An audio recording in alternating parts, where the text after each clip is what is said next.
ṣé mọ̀ pé Wunmi sọ pé ṣé rántí pé Wunmi sọ pé CCTV ò sínú ilé yẹn pé CCTV ò ṣiṣẹ́. Mo wá sọ fún yín láwọ̀ pé CCTV ń ṣiṣẹ́. Irọ́ ni Wunmi pa. Màá play video kan fún yín sí tẹ̀lé. Àṣírí ti tú lórí ọ̀rọ̀ ikú tó pa Mohbad.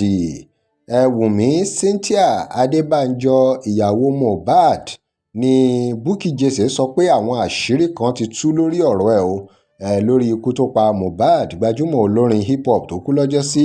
Gẹ́gẹ́ bí Bukky Jesse ṣe sọ nínú fọ́nrán kan tí máa mú wá fún yín láìpẹ́, ìgbà kan wà tí Wunmi ní CCTV ò ṣiṣẹ́ nínú ilé ṣùgbọ́n ọ̀rọ̀ bá bòmíì yọ o. CCTV yìí kan náà ni àwọn èèyàn sọ pé ó ṣiṣẹ́ lẹ máa rí nínú fọ́nrán. Gbogbo bí CCTV ṣe ṣiṣẹ́ nǹkan tí wọ́n rí nínú CCTV gbogbo ẹ̀ náà lẹ máa rí. Fídíò kan wà tẹ́ máa wò tẹ́ máa rí nípa gbogbo irọ́ tí Wunmi ìyàwó Mohbad pa nípa CCTV footage àti bí àwọn ọlọ́pàá pàápàá bí wọ́n ṣe fi ọ̀rọ̀ náà múlẹ̀. Ẹ tún máa rí gbogbo ọ̀rọ̀ tó wáyé lórí bí Wunmi ṣe ṣílẹ̀kùn fún nọ́ọ̀sì tó tírìtì Mohbad, gbogbo ẹ̀ pátápátá lórí ọ̀rọ̀ ikú tó pa Mohbad.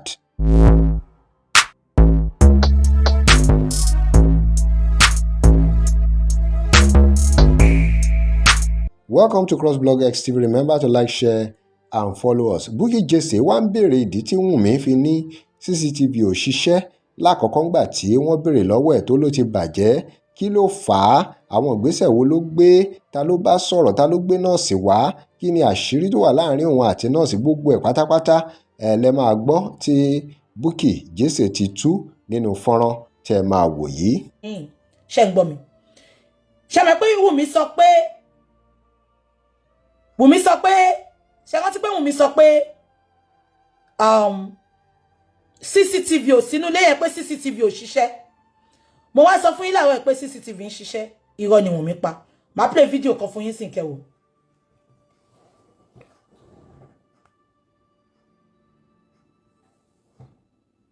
Mo ń bọ̀ o. Orí YouTube ni so mo ń dúró kó play. Ẹ máa gbọ́. And invited by your Sadi, aka Spending. Sherry, CCTV nìyẹn o. CCTV nìyẹn. The singer at the deceased residence in Lekki. CCTV footage in the house. She viewed the CCTV. She eventually. Can you hear? The CCTV was revealed. Ipe nọ́ọ̀sì wọlé ẹjẹ túnṣe. 1 minute. Which are believed to have occasioned the chain. It is verified. That is what the man is saying. Look at it. You are not listening. The issue is getting more 1 minute. Interesting. Òun náà lè ń gbọ́ yẹn ohun tí Bukky Jesse tó ń fi ohun tí àwọn ọlọ́pàá sọ tó fi hàn yín níbẹ̀. Please. The CCTV is verified. The policeman verified it that the CCTV footage. Wọ́n ti flag mi lórí Instagram o. Àwọn àṣẹ nǹkan o. Wunmi. Mi máa ti play nǹkan kan tí mo fẹ́ play Wunmi. Ẹ dẹ̀ ti ń flag. Wọ́n ti flag wa lórí Instagram. Let's start again. Ẹ jẹ́ ká dúró dà wọ́n ra Instagram. Ṣé wẹ́ pé ibi ta ti rí pé wọ́n fún Wunmi ní. Ibi ta ti rí pé wọ́n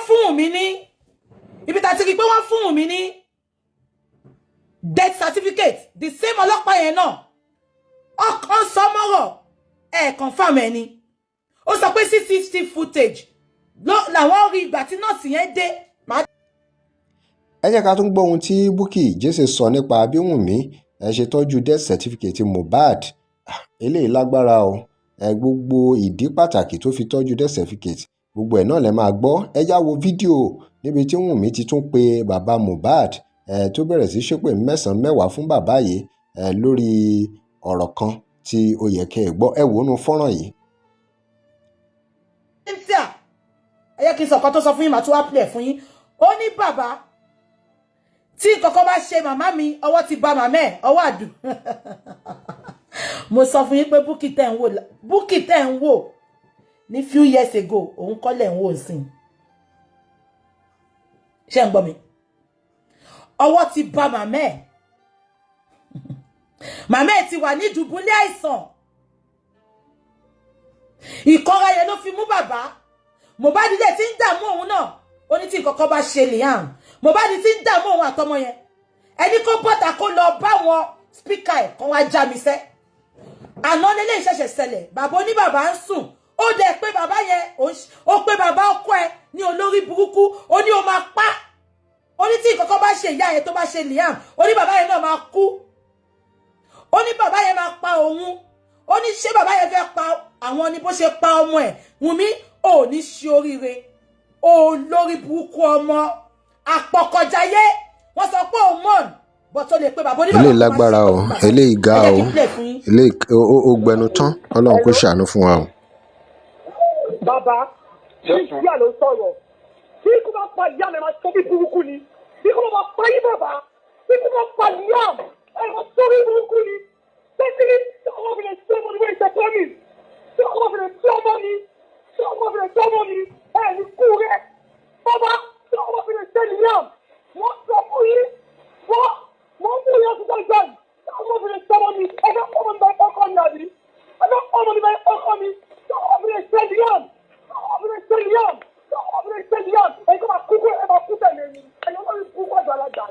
ṣé ń gbọ́ olórí burúkú kan sọ pé kò sọ pé ìyá Wunmi ṣó ibo ló fetí ẹ̀ sí. No, you can't tell Baba not to pick calls. He will pick calls. Why would he pick calls? Báwo lẹ ṣe máa ń sọ̀rọ̀ bí idiot báyìí? Baba should stop picking calls because of what? Kí ló ń dùn Wunmi? Kí ló ń ta Wunmi lára? Ṣé rí pàwọ́ tí ń bà àṣírí ẹ̀ ò lè bo Wunmi. Ẹ bá mi pé Wunmi sọ pé tí kọ́kọ́ bá ṣe ìyá òun. Ẹ bá mi pé Wunmi pé kí ló ṣe ìyá ẹ̀ kó wá sọ fún wa. Wunmi, until you come out to say your truth, ọkàn ò ní balẹ̀. Your mind no go touch ground. Wunmi, until tó bá gbé ọmọ lọ fún ọlọ́mọ, Wunmi, ọkàn ò ní balẹ̀. Until abẹ́ ẹ̀gbọ́n kan tó sọ ni wọ́n tí kọ́kọ́ bàbá fẹ́ pa àwọn bó ṣe pa ọmọ ẹ̀. Wunmi, gbogbo èèyàn mọ̀ pé bàbá ò sí ńbẹ̀ ìgbà tọ́mọ wọn kú. Ìwọ ló pa ọkọ ẹ̀. Ibi tọ́rọ̀ yìí wá dé dúró ni pé bí Wunmi bá lè threaten bàbá Mohbad gẹ́gẹ́ bí Bukky Jesse ṣe ń béèrè pé báwo ló ṣe wá rí nígbà tí Mohbad gan wà láyé tóun àti ẹ̀ pé ajẹ́pá ṣe ju báyìí lọ nìyẹn tó fi lágbára tó láyà àtó lẹ́nu láti lè máa ṣépè fún bàbá Mohbad. Ọ̀rọ̀ yìí ó lágbára ó jẹ́ ọ̀rọ̀ tó ga ọ̀rọ̀ ńlá ni.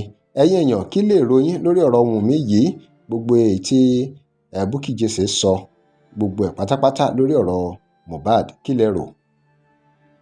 Drop comment and remember to like, share and follow us. Thanks for watching.